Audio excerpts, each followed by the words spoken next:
So, Bamidbar, the Torah portion of this week, begins. Vayidaber Hashem el Moshe. God spoke to Moshe Bamidbar Sinai in the Sinai desert, Ba'o HaMoed, in the tent of meeting. And then it goes on to say Be'echad L'chodesh Hasheni, on the first of the second month, B'shana Hasheni, since they're in the second year. Let's say some may Eretz Mitzrayim, as from their leaving from Egypt. Yeah, making noise. So Nachmanides, the Ramban, points out that the key words here are Sinai and Ohel Moed, the Mishkan and Sinai. And he suggests that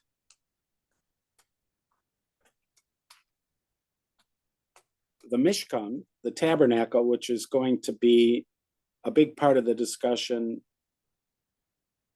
of the book of Bamidbar, or at least the early part of the book of Bamidbar, which is, there's other things going on, but the Mishkan is going to be a big part of the discussion, the context, as a context place where people come to reunite with God and with the Jewish people, that the Mishkan functions as a kind of mobile Sinai. We've talked before about two major approaches to the Mishkan. What is the most important part of the Mishkan? They're all important, but what's the most important part? So there are two ways of looking at it. They each represent a different way of seeing the purpose of the Mishkan. There is the Holy of Holies with the Ark in it, and there is the Mizbeach, the outer altar. So if you see the Mishkan primarily as the setting for the Holy of Holies with the Ark in it, so the purpose of the Mishkan is to stay connected to Sinai. That Sinai, the Sinai experience is not just one moment, but the Sinai experience is something that we take with us, and you can revisit it. If you see the Mishkan as primarily represented by the altar, then the function of the Mishkan is a place to reunite with God or reunite with the Jewish people.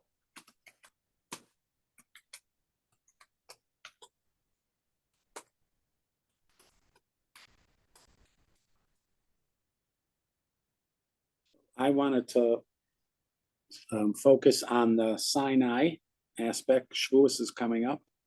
We celebrate Shavuos as Matan Torah, the time when God spoke the 10 statements, which we call Matan Torah, the giving of the Torah, which is represented by the tablets, which are inside of the Ark, which is in the Holy of Holies.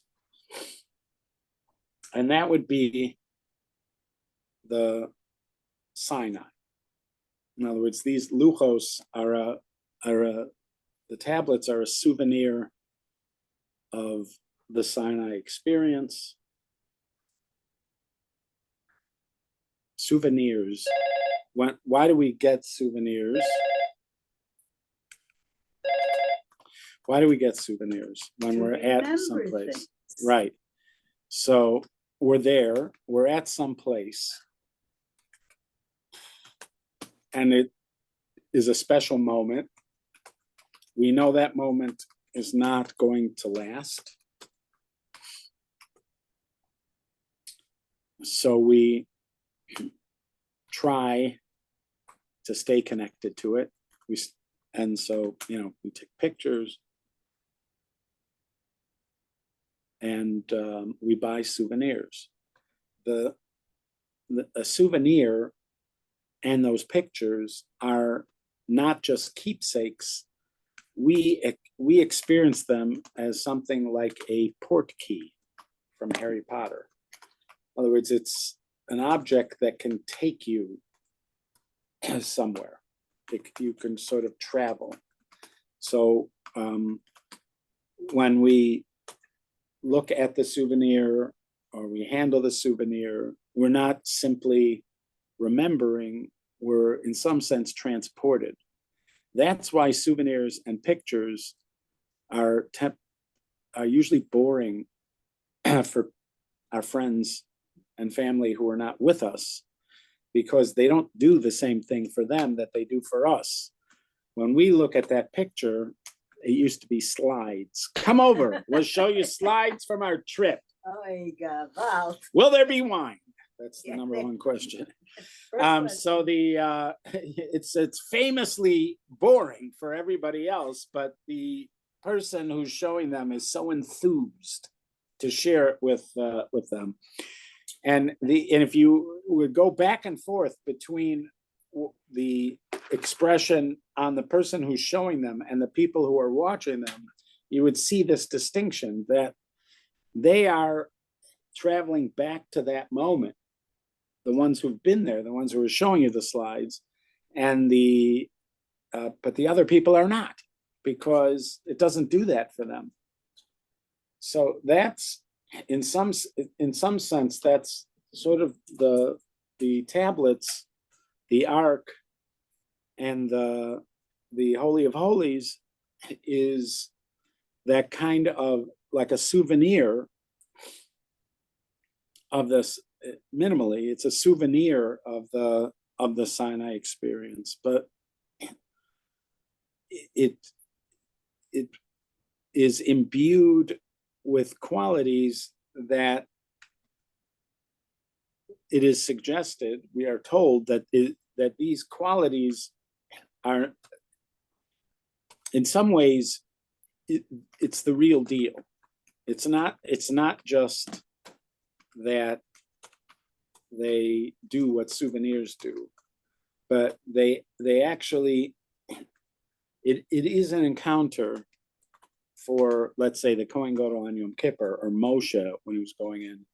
It is an encounter with the very same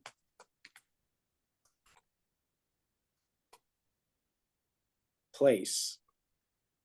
Even Sinai itself, if after the Jewish people leave Sinai, a gentleman named Moises, who's in one of my classes, pointed out that Sinai, after the experience, is not a holy place.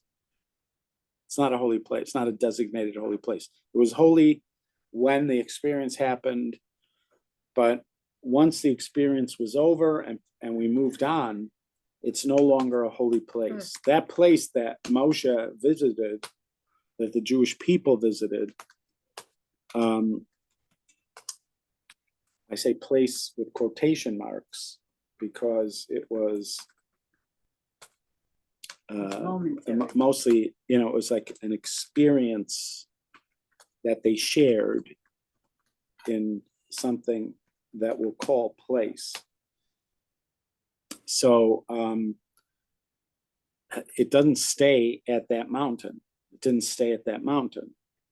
So it seems to be traveling with the Jews as we left.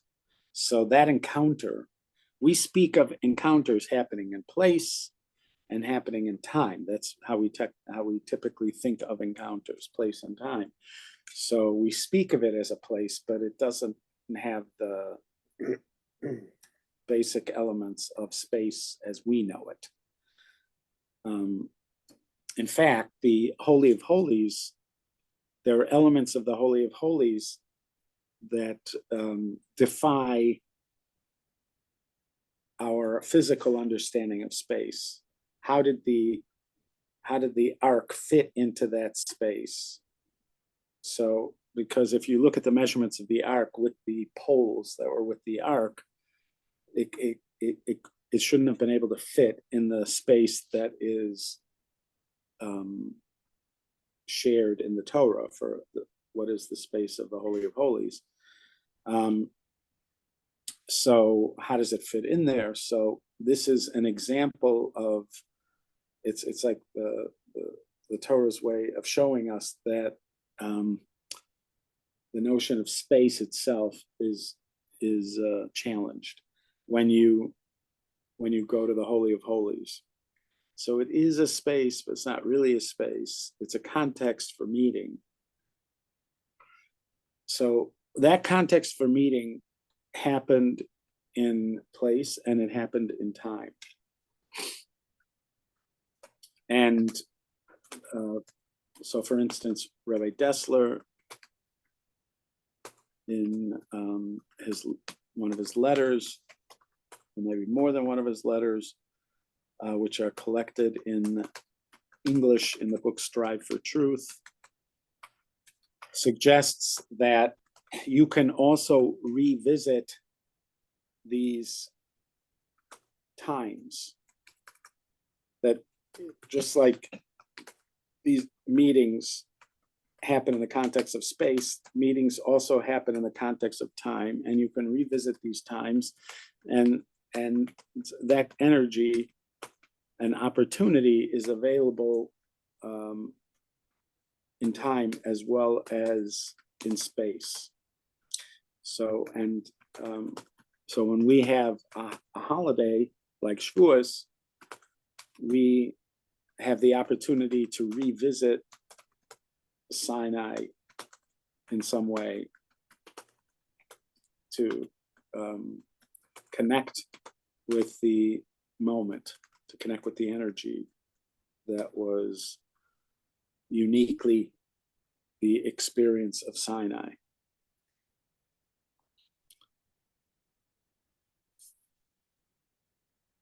We are told that when the Jews leave Egypt, so many crazy things happen that bend our perception of the reality we live in and opened us up to levels of knowledge and wisdom that we typically did not encounter, just to get us out of Egypt. Just to get us out of Egypt, just to leave Egypt. It required a revelation of a godliness and an existence. We saw things that you regularly can't see.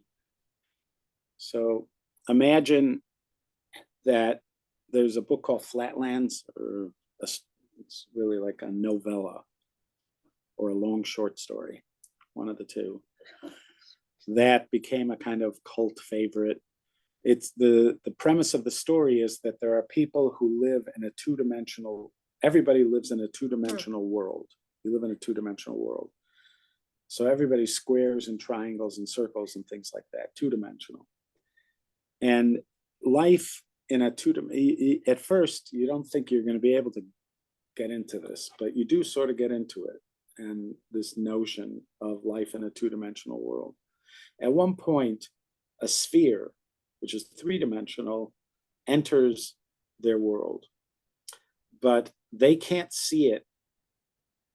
You would think if you show somebody a three-dimensional object when you're a two-dimensional being, that suddenly your eyes would be open to the fact that there are more dimensions. But that's not what happens. What happens is they continue to just see in two dimensions. So to them, it's like a circle. It's not a sphere, because they can't, their life, everything about their life suggests a certain reality to them, and they live in the reality that is suggested for them, even though the premise seems to be that there is more out there.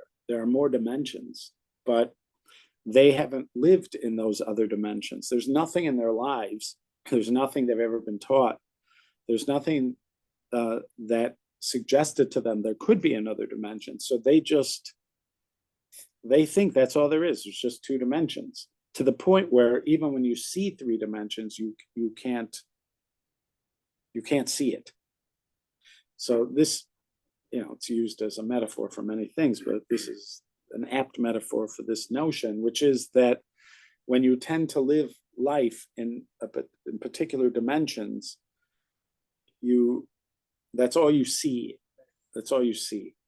And it's not just all you see because you haven't been shown something else. It's at some point you can't see beyond the what you're used to seeing. So there's people who've suggested that there are other dimensions out there. I'm not just talking about in scientific terms, but even experiential terms, that there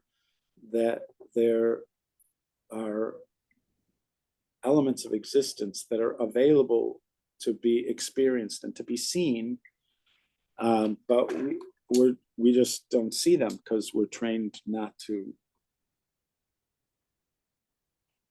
Others have trained us, and then we continue to train ourselves not to see those things. So every once in a while you hear about somebody like Ram Dass Richard Alpert describes his first experience with mushrooms in Mexico. He was in Mexico, I think, and he had this experience with mushrooms. And that's how he characterized it. He said that he just suddenly saw that there were other dimensions to existence. And when he came down from the mushrooms, he spent the rest of his life trying to go back to where he was, to be in those places. You could visit those other dimensions, but you can't stay there. That was the experience that he had. They tried it with LSD. Eventually, he and Timothy Leary and other people, they were experimenting. They were trying to find a way to go to this state and stay there, but you can't. You just can't. You go there for a minute and then you come back. You go there for a minute, an hour or two, and then you come back. So that's when he went on a spiritual quest to find it. He found it in Hinduism. He did give a speech in LA. I think it was at the University of Judaism in the 90s, where he suggested that he didn't look into Judaism for that because he was convinced that Judaism didn't have it, from his experience. But since then, he had been introduced to Jewish teachings that convince him that Judaism does have it, but he didn't know about it. He found it in Hinduism. He came to the belief that there are all different cultures that have somehow found this, and have teachings about it. But anyways, there is this experience that actually shows you the three-dimensional, we'll call it for our purposes. And then you actually see it. You don't see it like a two-dimensional person. You see it as three-dimensional, and you experience it, but then you can't stay there. So I'm using this as an example. I mentioned Ram Dass just as an example.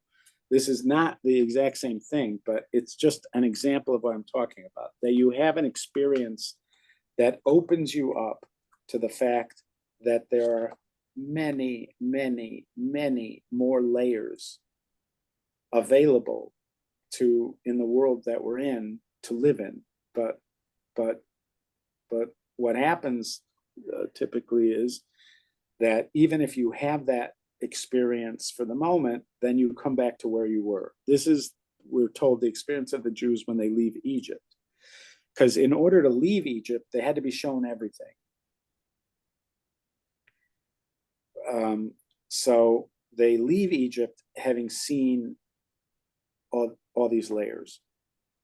But then after they leave Egypt, and we're gonna, for our purposes, even though it doesn't work neatly, I'm gonna say that the splitting of the Red Sea, because the splitting of the Red Sea is also one of these moments. In fact, in Az Yosher, it says, Zeh Keli ve'anbehu. This is my God, I will adorn him.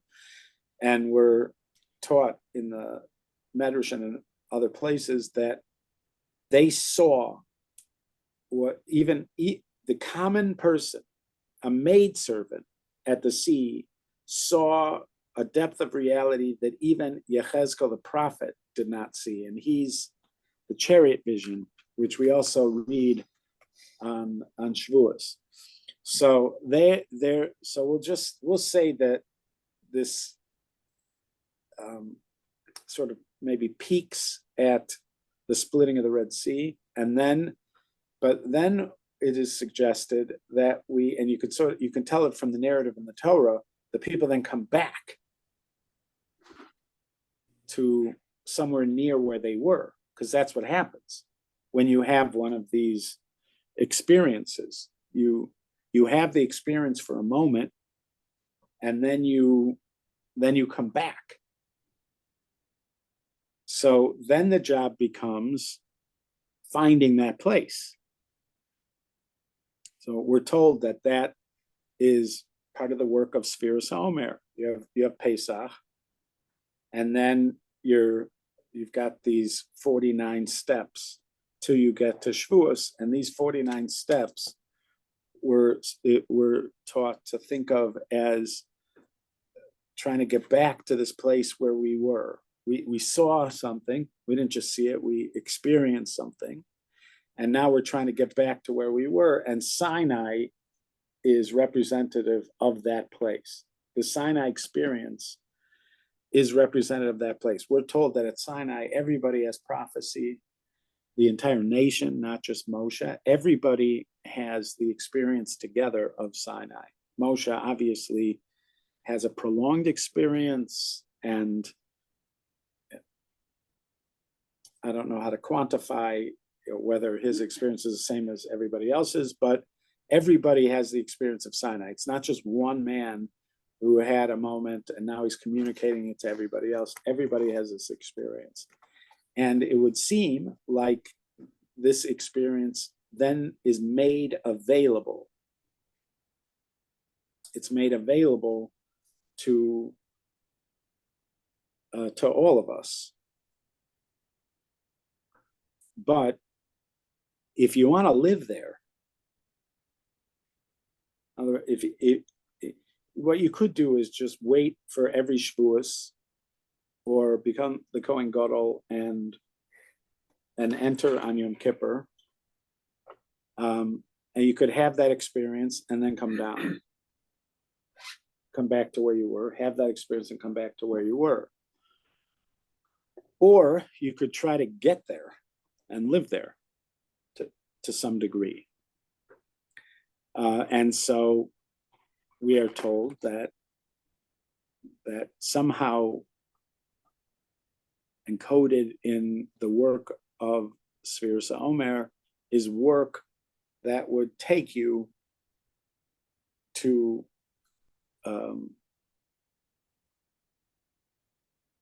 a place of existence where you are at Sinai. For most of us, this is something that we do every year, and that then we don't feel like we're living at Sinai necessarily, but somehow available in this work is the work of getting to that place. You could say that that's the point of all of Torah, that the point of all of Torah, or one of the points of all of Torah, is to practice and work towards a life in that place, which is Sinai, at that existence, which is Sinai. There's a story about Reb Zisha of Hanapoli. Reb Zisha is the brother of the more famous Reb Elimelech of Lezhensk. Reb Elimelech of Lezhensk at one point was the Rebbe of possibly hundreds of thousands of Hasidim. The Hasidus, when it started with the Baal Shem Tov, it starts in the early 1700s. And the Baal Shem Tov inspires followers. And then the next generation inspires more followers. But it started in the Ukraine. And it may have had thousands of supporters in the Ukraine. But when it got to Poland, it just went viral. And there might have been 1 million people who considered themselves Hasidim or connected to Hasidim in Poland. So it completely took off. And under one of those people was Reb Elimelech. He was one of the people who was the Rebbe at the time when this just totally exploded. There's a song going Yes, around. the Rebbe Elimelech is Gevorn Zeh Yefreilech is Gevorn That's the Zeh one. Yefreilech Elimelech. Very happy.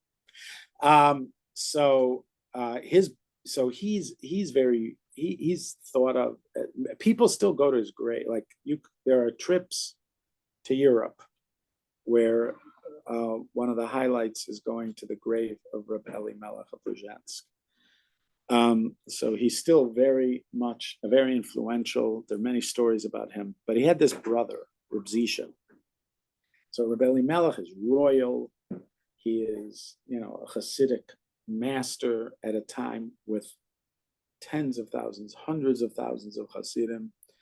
And he has his brother, Reb Zisha.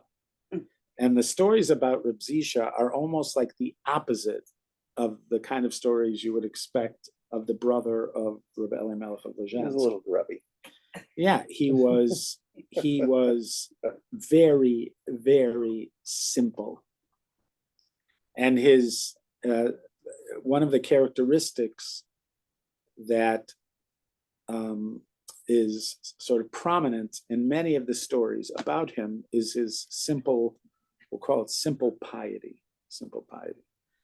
So one of the stories that they say about Reb Elimelech is that a chassid came to Hanapoli to find Reb Elimelech. Why? He was sent by the Maggid of Mezrich. The Maggid was the one who took over after the Baal Shem Tov, and he's often credited with setting the groundwork for the massive expansion that happened. His students became the great Rebbes that you hear about. Almost every Hasidus that you hear about started with his students. And so this student's looking for Reb Zisha, and he ends up finding Reb Zisha, who lives in the simplest of homes. Some people might call it a hovel where he lived. And it spoke of not just simplicity, but like poverty. It was, and so he knocks on the house. He asks for Reb Zisha, and Reb Zisha greets him, and he tells Reb Zisha that the Maggid sent him because he asked the Maggid a question. He asked the Maggid, how is it possible to bless God when something bad happens, just like you bless God when something good happens? That was his question. And I guess underlying the question was an assumption that somehow you'd have the same joy and the same love of God that you experience when something wonderful happens. You'd have that same experience of God when something bad happens. How is that even possible? So Reb Zisha, the story goes that Reb Zisha said to him, there must be some mistake. Because I never had anything bad happen to me in my life. I could not guide you on this because nothing bad ever happened in my life. So that's how the story is told. So I thought when I thought about this story, and I feel like if we were watching this happen, let's say there were bleachers and we're on the sidelines watching from the bleachers, I feel like some people would shout to the chassid to go farther, because the story, that's how the story always ends. But wouldn't you want the chassid to ask him, teach me how you got to this place? How did you get to this place? In other words, that's what I want. I want to see what you see. But how do I get to see what you see? But he never asked that question. He doesn't ask him, teach me how to see the world like you see it. The story just ends like that. We don't know what he did, but I'm saying the story it always ends with Reb Zisha saying, I don't know why he sent you to me. All right. So in imagining, I imagine the scenario. This is my own imagination. Everybody gets to imagine it the way they want to. But in my imagination, the chassid asks him as a follow-up, teach me how to get there. Now, this could go a couple ways. It could go that Reb Zisha says, okay, do this, do that, do this. And he actually starts mentoring on him. But there's a part of me that thinks that he doesn't say that because the story always is told with him just making his final statement. So I imagine another possibility. The other possibility is that Reb Zisha says to him, I don't know how to teach you to get there. I can't teach you how to get there because I've never seen it any way else. I've never seen it any way else. So I can't, if I had seen it like you see it, and then I worked on myself, and I had some program, then I could mentor you on getting from where you are to where I'm seeing it now. But I think it's likely that this is what he's saying to the chassid. I never saw it any other way. And this is something you do encounter sometimes with people, is that people are just sort of born in a place, or this is also something you encounter. People had a transformative moment that took them to this place, but that they will tell you that where they are and where they see the world is not a result of work that they did. I've heard this about several people, that they would say this. I didn't get here because of work that I did. I just got here. Eckhart Tolle, this guy Sydney Banks that I went to spend time with, they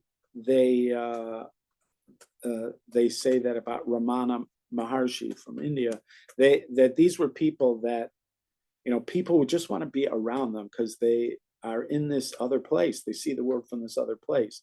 And they would tell people that something just happened to them, which meant that they cannot teach you how to go from where you are to where they are. All they can share with you is what they see now that they are where they are, but they can't teach you how to go from where you are. In the Karate Kid, Mr. Miyagi can teach that boy, whose name was Daniel.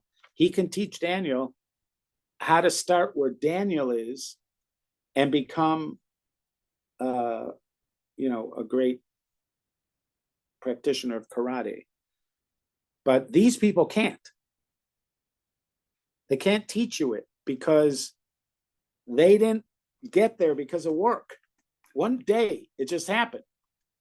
They are there. They know they're there. And you know they're there. You can sense it. And when you're around them, you're there to some degree. But they can't show you how to get from where you are to there. You want to go there. But they can't show you how to get there because they don't know. They showed up there. And I don't know this for sure, but in my imagination, that's what Reb Zisha is saying to this person. That's why the story always stops there. Why does the story always stop there? There's the next thing. Show me how to get there. You see the world. You don't see anything bad. How can I get to the place where I don't see anything bad? But the story always stops with him saying it. And I'm imagining that the reason that the story always stops there is because he cannot show you. He's saying, I never saw it another way. I don't know how to show you how to get to this place. So typically what we do when we find ourselves next to these people is we just hang out with them. We want to live with them. When Ramosha Shapiro, bless her memory, was giving a shiur, oftentimes the words I'd actually say these words in my mind. This is what the Jewish people felt at Sinai. This is Sinai. I would even look around the room, like I'm looking around to see what it was like at Mount Sinai. I remember looking around the room, looking at different people, etc., because we're at Mount Sinai. But that was when I was with him, listening to him give shiur. But I didn't live at Sinai when I went home. I wasn't living at Sinai for the rest of the days, but then I'd go to a shiur, and then I'd go to a shiur, and I'd be at Sinai for that moment, which it's not a bad thing, but it's not going to get you to Sinai. That's not getting you to Sinai, that you have that for a moment. That's not going to get you to that place. The work that is going to get us to that place, the best roadmap we have is the Torah, which we said was given there and is somehow a map of how to get there. Now, the record of the people that have studied Torah and followed Torah does not seem to include lots of people who got there. There are people. There's always people. I told you about my experiences with the Yanuka in Israel. When you're around him, wow, you're just like, it's just otherworldly. But even he is not, he would tell you, because it happened to him when he was a kid. It was like a transformation. But anyways, there are people that you can be around, and when you're around them, you feel a bit of that. There are people like that, but it does not seem to be the norm that just by following and studying the Torah that you automatically get to Sinai. I don't know what to make of that, except to suggest that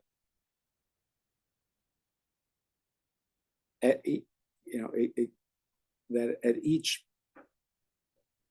place you get to, because of that work, you're in a more expansive, more enlightened place. That it's not all or nothing. That it seems to be a matter of degrees, which is suggested by that work on the spheros and other kinds of works like Ramosha Chaim Luzzatto's Path of the Just, which is a 10-step kind of thing, and people talk about that there are steps on a ladder, that you can move up, but there's this is something that as you move up contains allows for more expansive vision, a broader vision, and you can live at a place where there's more happening. In that way, more sense of connection, etc.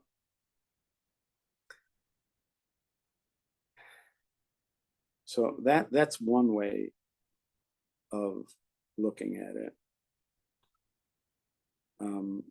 That it's this place, and the map to how to get back to this place is somehow embedded in the Torah, and when you're working it, you by degrees can get, you can move to this place.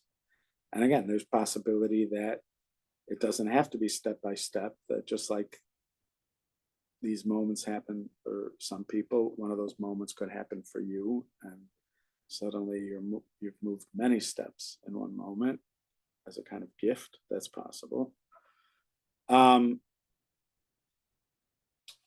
There is another option, and the other option is that somehow we carry this experience with us, that the Mishkan is a kind of metaphor for the idea that we carry it with us, and that somehow we already have Sinai with us, and this level that we aspire to, this place we want to get to, this experience we want to get to, is already available to us right now. Just have to look for it. Right. But and that what keeps us from accessing it is our belief that we can access it. And you will see teachings like that it's all available now, and that the thing that keeps us from it is mostly our belief that we can access it. If we believed we can access it, sort of like Dorothy at the end of The Wizard of Oz, where she's been wearing these red slippers the whole time.